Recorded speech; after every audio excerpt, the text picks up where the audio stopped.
ने मुंडे ओ इन्हां नूं रोक इनू उतरो थले उतरो किथे है तेरा हेलमेट में इधर ही जाना। हेलमेट की क्या जरूरत? हेलमेट दी तेनू लोड़ ही नहीं हैगी। नहीं और तेरी सेफ्टी साडी लई जरूरी हैगी है। इधर अब्बू के काम के लिए जा लांगे। ओए अब्बू दे काम वास्ते जाना ते हेलमेट नहीं पाना तू? कोई एदी मोटरसाइकिल दी चेकिंग कर, एदी नंबर प्लेट हैगी है कि नहीं हैगी? फेक लगी एदी तलाशी ले ऐ जी शक्लों चरसी लगदा पिया। की रखे जेब पीछे कट इनू बाहर। नहीं इधर अब्बू ठीक नहीं, उसकी दवाई लेने जाना। कोई किंदा पुत्र है तू? चौधरी शहबाज दा। ते चौधरी शहबाज दा पुत्र हैगा ते तू हेलमेट नहीं पाएगा? अब मैं अब्बू से बात कराता हूँ। अब्बू दी गल करवा बेशक मैनू तू दस के हेलमेट नहीं तू पाना। हेलमेट तेरी सेफ्टी वास्ते हैगा। आ गल कराइए जी। अस्सलाम वालेकुम चोई साहब। जी चोई साहब,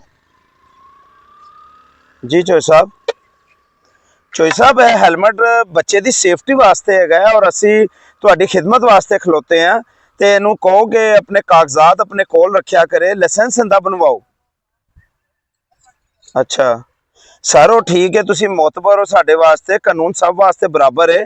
तुसी मेहरबानी करो इनू बच्चे नू जेड़ा तुहाडे सर मेरी गल ते सुनो, ठीक कह रहे हो तुसी जी सर मेहरबानी करो इनू हेलमेट लैके दियो, ए हेलमेट पाओ, ए सेफ्टी वास्ते हैगे ने। ठीक है सर, मैं छड़ देना सर। ठीक है सर, ओके सर। तू जानदा नहीं मैनू, मैं किंदा पुत्र हां, चौधरी शहबाज दा। एंदा तो ख्याल करना बेटा। हेलमेट पा ला, मैं तेनू सही सलाह दे रहा, हेलमेट पा ला। पाला कानून की खिलाफ वर्जी ना कर। सर वो आपसे कितनी बदतमीजी कर गया है, क्या मसला है? किसका लड़का था वो? बेटा यहाँ के चौधरी का बेटा था, लेकिन उसको ये नहीं पता कि हम उसी की हिफाजत के लिए खड़े हैं, उसके बच्चे की हिफाजत के लिए खड़े हैं, लेकिन उसने वाकई हमारे साथ बड़ी बदतमीजी की है। चौधरी हुआ तो क्या, कानून सबके लिए बराबर है, उसकी हिफाजत के लिए हम इधर खड़े हैं। बेटा ये तुम सही कह रहे हो, लेकिन हमारा कानून जो है वो सबके लिए बराबर है, लेकिन ये चौधरी वडेरे, ये अमीर तबका ये समझता है कि शायद हम इनके नौकर हैं, मुलाजिम हैं, लेकिन हम इन्हीं की हिफाजत के लिए खड़े हैं और इन्हीं की रखवाली चाहते हैं। अगर वो हेलमेट पहन लेता तो हिफाजत में रहता, इसलिए हमने कोशिश की। कोई बात नहीं, हमारा काम है, कानून सबके लिए बराबर है, हमारा काम है लोगों को इस्लाह करना। हेलमेट ज़रूरी होता है क्योंकि ज़िंदगी एक अहम चीज़ है। हमारा काम है हर एक पाकिस्तानी शहरी को हेलमेट पहनाए। किसकी कॉल आ गई? कंट्रोल रूम से है। जी सर, जी सर। ओहो अच्छा सर, मैं देखता हूँ सर। आगे एक एक्सीडेंट हुआ है कोई मोटरसाइकिल का, तो जल्दी से कंट्रोल रूम ने कहा वहां पहुंचे। चलें जल्दी करें चलें।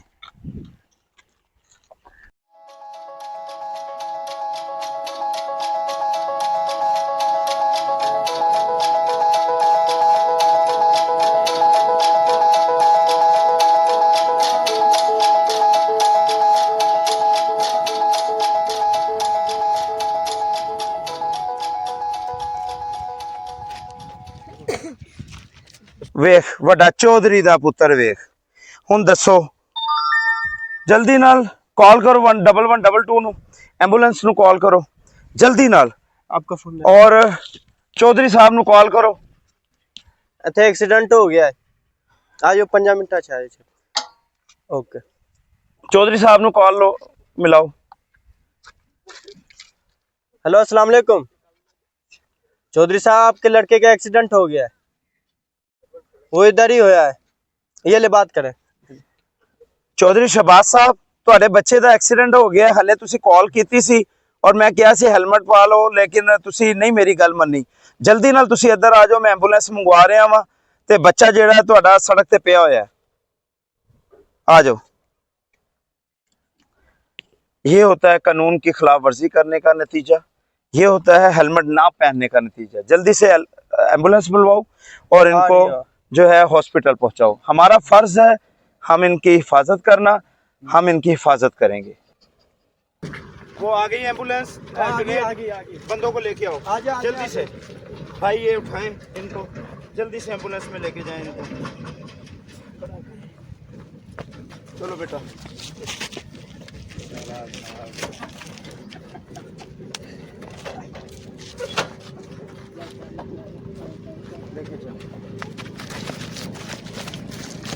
चौधरी शहबाज, मैंने ही आपको कॉल की थी। ये होता है कानून से मजाक करने का नतीजा। अगर आप उस टाइम मेरी बात मान लेते और अपने बच्चे को चलान होने देते या मैं थाने में बंद कर देता तो आज ये हादसा ना होता उसके साथ। उसके सर पे चोट आई है और अगर उसने हेलमेट पहना होता तो आज आपका बच्चा जो है वो इस चोट से बच जाता। कहाँ है अभी बच्चा मेरा? किधर है? वो हॉस्पिटल हमने भिजवा दिया है। आप फौरी तौर पे सरकारी हॉस्पिटल पहुंच जाएं ताकि आपके बच्चे जो है उसकी जान बचाई जा सके। ओके, अभी मैं जाता हूँ।